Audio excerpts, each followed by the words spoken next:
I'm James Starnaki, currently directing the Singmanri Global Mission Center at Union Presbyterian Seminary, and I also teach world Christianity. Before joining Union Presbyterian Seminary, I've been a chaplain. I'm an ordained minister in the Presbyterian Church, USA. As a chaplain, I ministered in hospitals and prisons, worked with those in despair, worked with those who are in hope.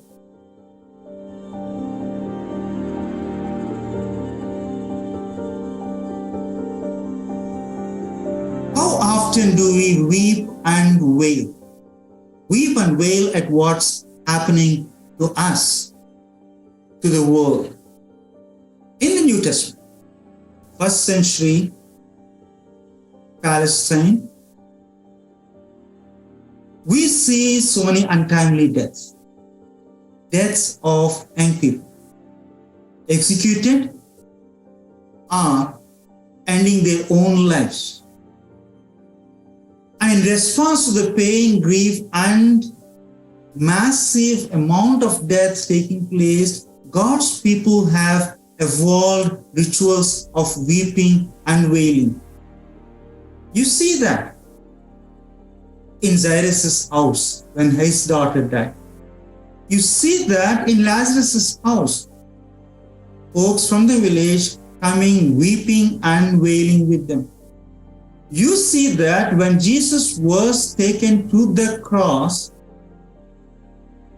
to the mountain to be executed, people wept and wailed. Weeping and wailing have been a ritual that God's people have evolved to cope with pain, grief, anticipatory grief, or grief after one's death. How often do we weep and wail if this is what's happening around? Untimely deaths. Untimely deaths of some youngsters belonging to communities at the margins. Weeping and wailing at racism, of which our systems have benefited for the last 400 years. Watching news of the gun violence. Gun violence even in schools and sanctuaries. Where has the rituals of weeping and wailing have gone? During those days of COVID-19, folks were dying, losing livelihood at stake. Where has this ritual of weeping and wailing gone?